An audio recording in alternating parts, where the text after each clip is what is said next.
Baits. So what rig are we talking about?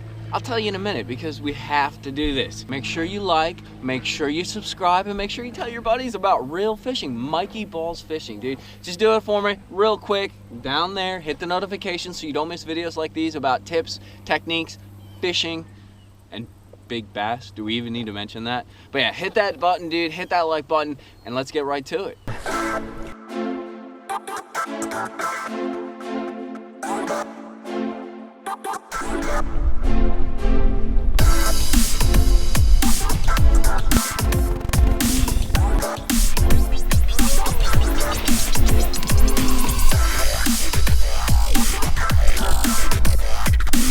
So what rig are we talking about?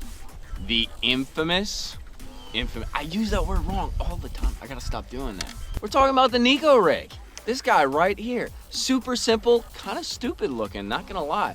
But dude, it catches some mondo fish, it catches numbers, and it catches fish, especially this time of year when, say, you're dragging a jig, you're dragging a worm, you're dragging the old ball and chain, which, dude, if you haven't seen that video, Most Hated Rigging Fishing, go back and watch that. It was kind of fun. I got a little loose out on the water. It catches them when other drag baits won't. It is a bottom-oriented bait. I have caught a few suspended fish that are looking kind of down. They'll come down and get it. But for the most part, this is going to be used to target fish that are on shell bars, next to brush piles, on sandbars, on gravel flats, things along those lines where you're keeping bottom contact, but you need just something different. So let's start with how it's set up.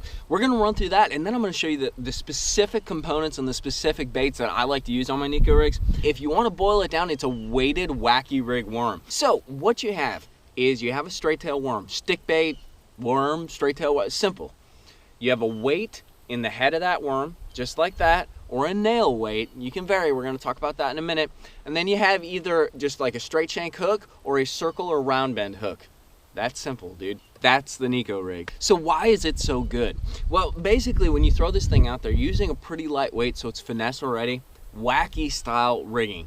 I'll tell you what, if you have semi-clear to super clear water, it is tough to beat a wacky rig worm. I freaking love this thing, dude. It just seems like it triggers bites when no other presentation or your straight presentations, your Texas rigs and things along those lines aren't working. And that wacky rig draws them out. That's a big one, boys. That's a big one. Oh, she is gone. That's probably like a 7-8 pounder. Okay. Oh God. Oh, come here. All right. So basically, you cast this thing out. It'll sink to the bottom, and then you will twitch it on your way back, creating that wacky motion. But what's interesting is the head of the worm kind of stays on the bottom. So you're able to basically access depths with that wacky rig that you wouldn't be able to access if you're throwing it just on one of those little micro ball heads, or if you had just a lightweight, or even throwing it weightless. You can get down 10, 12. I've even fished it in 25 to 28 feet of water. Pretty deep, right? But it gives you access to a lot more water and puts that wacky rig presentation in front of them, where in a lot of places, unless you got a lot of fishing pressure and guys are really big into techniques, they probably haven't seen anything like this. So let's talk components, right? Brass tacks. Hooks. I like to use a straight shank owner 2/0 or 3/0 hook. Super duper simple, pretty freaking strong, right? It's almost like a mini flipping hook. What's great with this is when you hook up with them, dude, they don't come off. Like literally, this is like having one big hook in their mouths. And what's cool is, since it is an open hook presentation, your hook set doesn't need to be like boom. All you do is you feel dead weight. And that's why the rods, which we're going to talk about, are so important. But you feel dead weight, you reel down, and once this thing is embedded in that fish's mouth, she ain't gonna come off. I lose very few fish on a Neko rig. But you got a 2/0 or 3/0 hook, depending on the size of worm you're throwing. Straight shank. They do have some weedless ones out now. I believe they're VMC. Check those out. I haven't played with them, but I'm sure they'd be pretty solid. The trick is, though, when you're throwing this Neko rig, let me show you something real quick.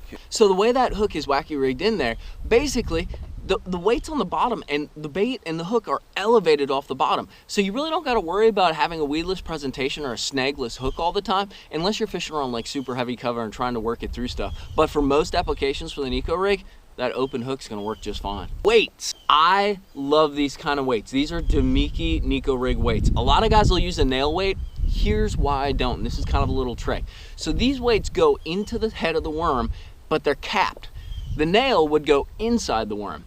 Well, one thing with the Niko Rig is feeling the bottom. It's very difficult to do that unless you have some kind of contact with a hard item on the bottom. And what these heads do is when you put them in there, basically it gives you kind of a jig head, or it gives you bottom contact on a harder object. So you can actually feel that shell, feel that bottom, and you don't lose the bottom like you do when you're using a nail weight. So that's one reason I really recommend using these cap weights.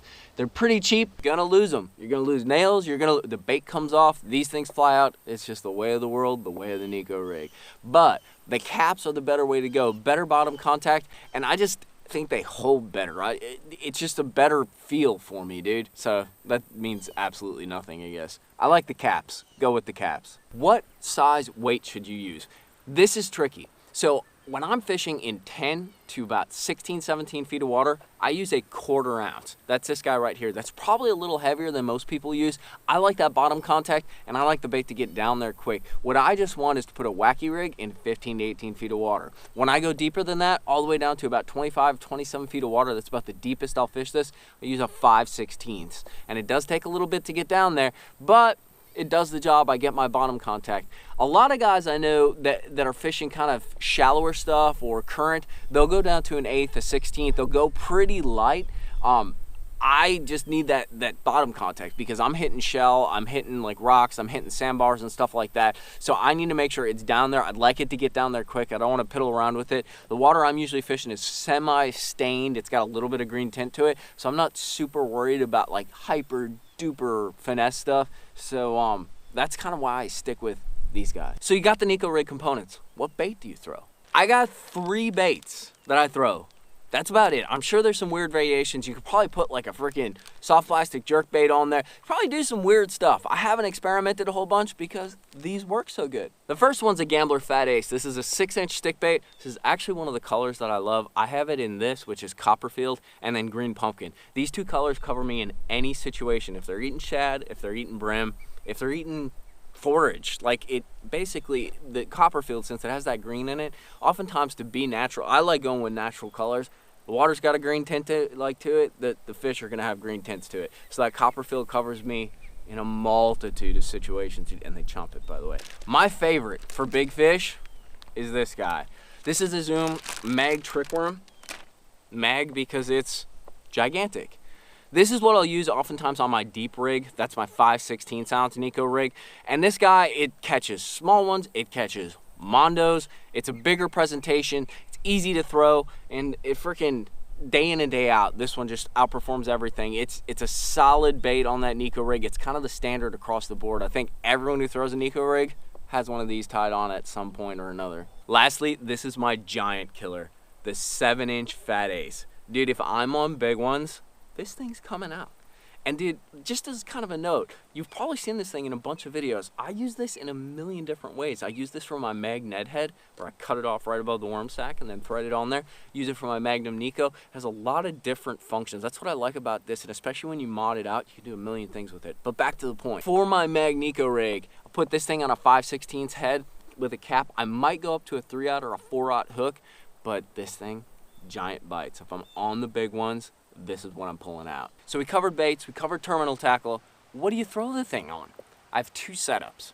Let's talk about deep first, because we always talk about shallow first. This is a 7-foot Zodius. It's medium heavy, it's Shimano.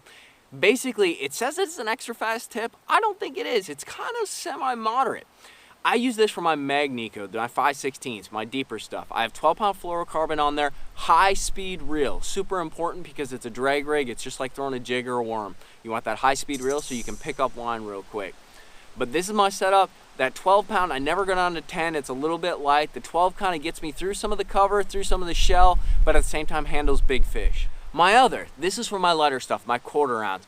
This is a 7-foot, I think it's the arc rod, right? Yeah, it's a 7-foot medium. I'll throw my 1/4 ounce Niko Rig setup on this. Basically, it's braid, 14-pound braid to a 10-pound fluorocarbon leader. And I'll use my 1/4 ounce setup on this. I'll use this in shallower water. Obviously, lighter bait has kind of a soft tip, so that, or a moderate tip, so I can basically like feel for that fish, feel for that weight and that load up, and then just reel down and set the hook. So that's a wrap, guys. Friggin', I love that rig. Seriously, like, it has caught me so many fish, and like fishing next to people caught me fish, fishing in situations where I saw them, couldn't catch them on any other bait caught me fish, and it's caught me big ones. My first 40-pound bag, 2 of the giants came off of it. So it's such a versatile bait, and it gets bites where others won't. You want to focus on throwing it on basically like flats, ledges, open water. You're probably not going to throw it in the grass. You can throw it around the grass, gravel, shell, sand, boulders even. It'll work through boulders. You gotta watch it a little bit because you can get wedged. But dude, versatile. You need to get one, try it out, and get it out on the water, because you are going to catch some big fish. You're going to catch a lot of fish on it because it's a wacky rig, dude, and the thing works. If you have semi to moderately clear water, it's a go-to setup. You can't beat a wacky rig in those situations. But I hope you dig the video, and I hope you dig the fishing tips. Hit subscribe, hit like, tell your boys about real fishing and mikeybalzz fishing. Stay tuned because there's always more fishing to come right here. And guys, as usual, thank you guys for watching and supporting the channel. You make this happen. All right, guys, tight lines. Peace out.